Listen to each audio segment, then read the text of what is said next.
I have to begin by admitting that there have been and there are religious teachings and practices that have not been conducive to the well-being of children. And our traditions have great wisdom, and we often speak about the great wisdom, but we also have to be humble in admitting that we don't have all the wisdom that is necessary.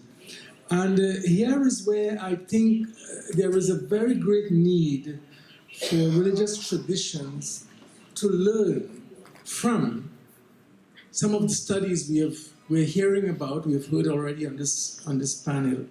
Studies in child development, child psychology.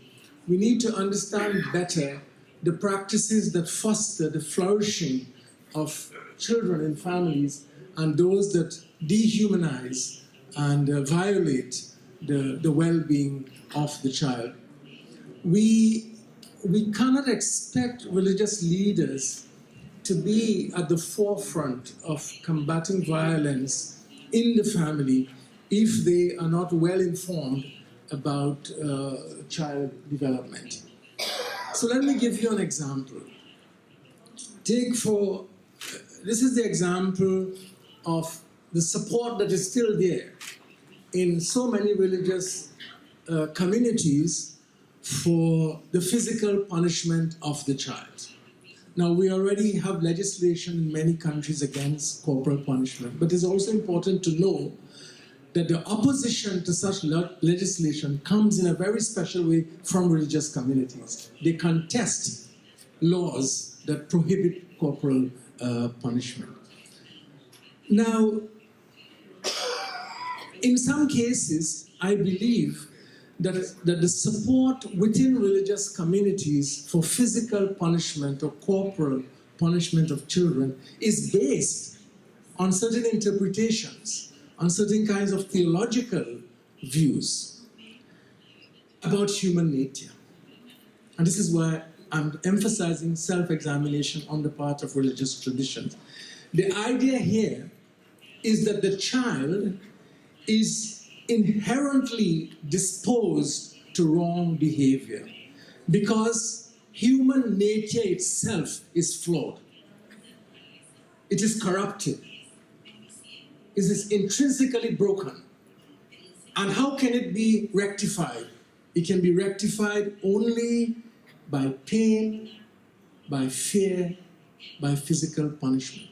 So here you have a form of so-called discipline that is based on a theological understanding of human nature and what is the fundamental problem of human nature. It is a fact that religious traditions have to think about and to do so in conversation with the wisdom of child psychology and child development. A different view of human nature, one that is more optimistic about human nature, about the nature of the child, one that emphasizes the inherent goodness of human beings, will lead, hopefully, to different child-rearing practices in the family.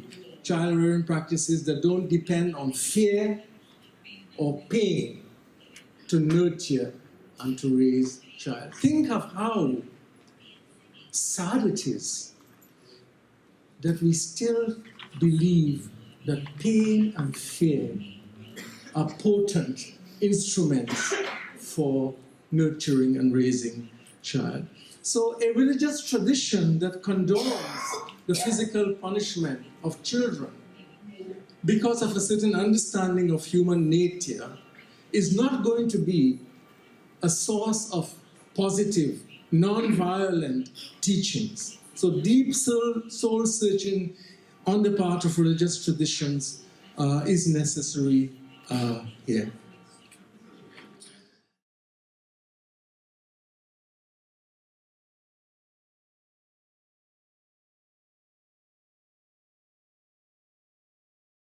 I would like to begin with a distinction that a scholar friend of mine makes and has made in his writings. His name is Miroslav Wolf. And he distinguishes between religion as a marker of identity and religion as a maker of identity. And at the heart of this distinction between marker of identity and maker of identity is the view that when our religious traditions serve only as a marker of identity, then these traditions become like national flags. They say, you know, I am Panamanian, I'm not Argentinian, or I'm not Uruguay, or I'm not American. It distinguishes you. It's an identity whose primary purpose is to distinguish you from all other people holding different identities. So it emphasizes difference. It's like saying, you know, if I say I am a supporter of Real Madrid, not a supporter of Manchester United, I am professing something about an allegiance and distinguishing myself from other allegiances. Now, religion as a marker of identity is not a virtue.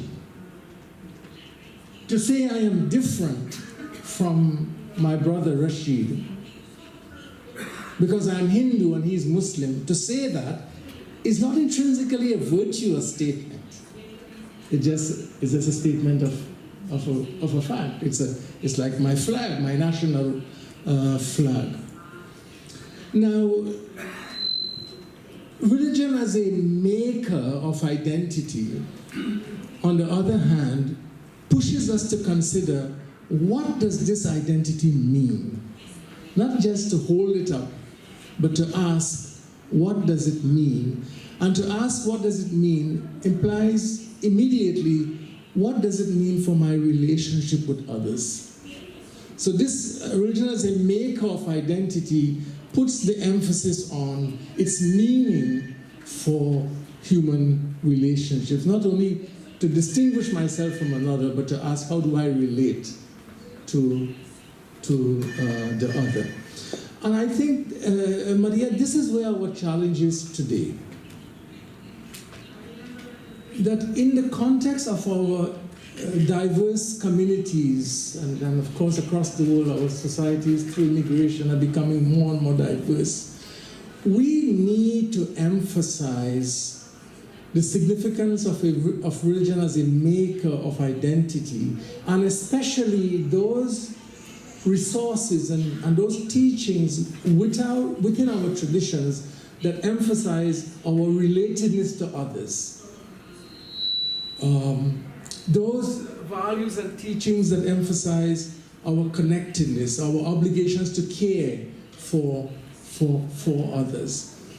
Or all of our religious traditions, whatever their history, if we look at them carefully, and this is again the point of soul searching, the point of self-criticism that I'm emphasizing. All of our religious traditions and our sacred texts have what I would call a despised other. A despised other. An unequally regarded other in relation to which we profess our identity. So we need to ask, who is the despised other? Who is the unequal other in relation to whom my identity has been formed? And how do I overcome, the relationship with that despised other? We overcome it. I know my time is short. I want to make one final point. And this is a point. I spoke of a culture of nonviolence. I want to make a point about a culture of respect and reverence. Because I think that we live in a culture in which respect for the other is based upon what I will call unequally distributed attainments. Unequally distributed attainments. Which means We value those who are wealthy.